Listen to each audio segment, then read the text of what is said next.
Welcome back to the show. Well, as you know, over the years, we've had many fantastic artists that are a part of MASC, which is just a fantastic organization.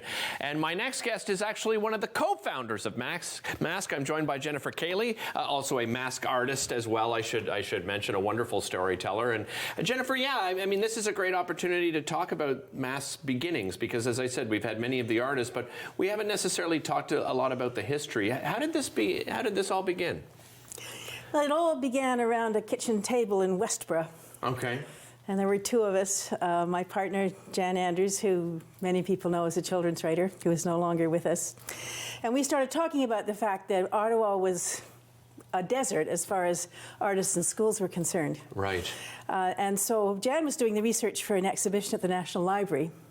And so in conjunction with that, we gathered a bunch of artists who would come and do a performance or a presentation in the National Library auditorium. And it started from there.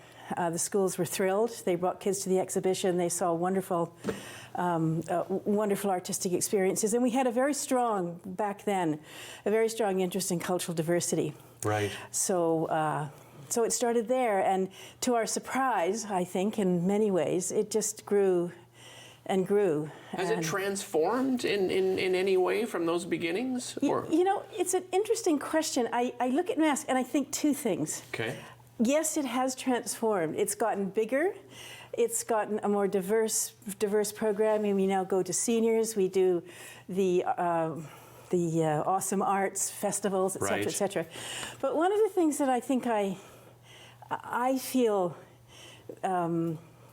good about is that we've also managed to hold on to the center of the organization, right. which had to do with a strong valuing of cultural diversity, a huge valuing of the work that our artists do and what that takes, and a valuing of those people who want to bring their arts into the communities, with kids and seniors and whoever's there in a real way that changes lives. So yes, it's changed.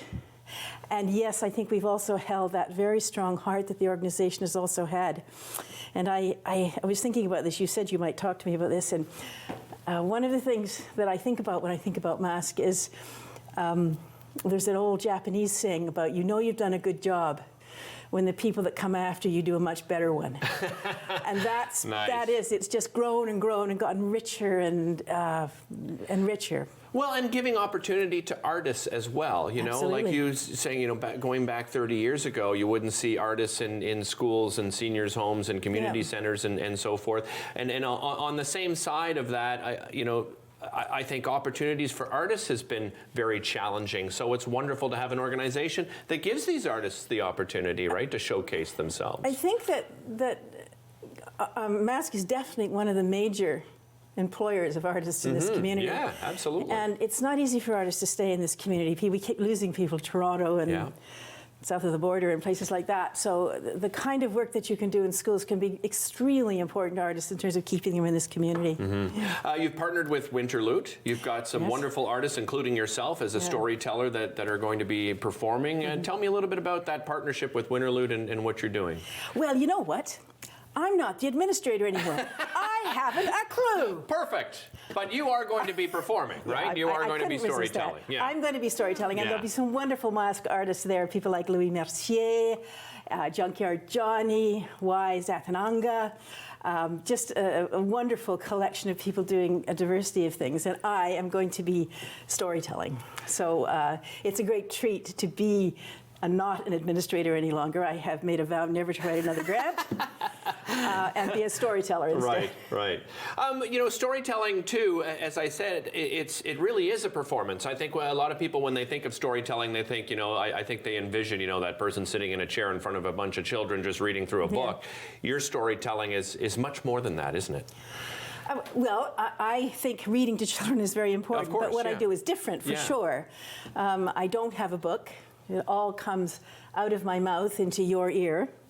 And that has many strengths. It's the way that people used to communicate everything they thought was important. Right, yeah, absolutely. For most of human history, storytelling has been the basis of education, of communication, of moral education. So it's built into our DNA in a very important way. Yeah. And in this culture, I think even though we have other ways of storytelling, I do also think that we neglect the old oral storytelling and the heritage that has with it to Agreed. our peril. And you've told stories in some really interesting locales, some interesting places. What comes to mind when I ask you about some of the venues you've been to? Well, I think maybe one of the things that comes to mind immediately is I and my partner and several of the others of us in this community have had a long-term interest in the very long stories, things like the Odyssey and the Iliad and Right. the world's great epics. And several times we gathered people together at the edge of a lake, actually at my Jansen, my home. Okay. People came and camped and brought food. The first time we did it, it was the Odyssey, and there was 16 hours of telling. Lots of breaks in between Amazing. for eating. And the Iliad, on the other hand, took 21 hours of telling. So yes, so that, doing it outside at the edge of a lake with the kinds of, I remember I was telling a story about a storm coming, and I looked over here and I could see dark clouds gathering. So I was going faster and faster, which you never do as a storyteller. It's not good to go faster because then people can't hear you. Right. But I saw these storm clouds coming, and just as the story ended, so there's something very exciting about having nature telling your story for you. Absolutely. If there's people at home and wanting to get MASC, an artist, into their seniors' home, community center, or school, what's the best way to do it these days? Well, MASC has a very good website, so you can get lots of information there, and the MASC staff are a magnificent pile of folks. Yeah. And they love to talk to people. And I would always encourage people to talk, because sometimes you think you want this, but when you get to talk to somebody who has these marvelous resources at their fingertips, then suddenly you realize, oh, well, that and that. Well, yeah, and as I said, we've had so many on the show, and what a variety of talent. Thank you so much for joining us, Jennifer. Really appreciate it. We'll be right back after this.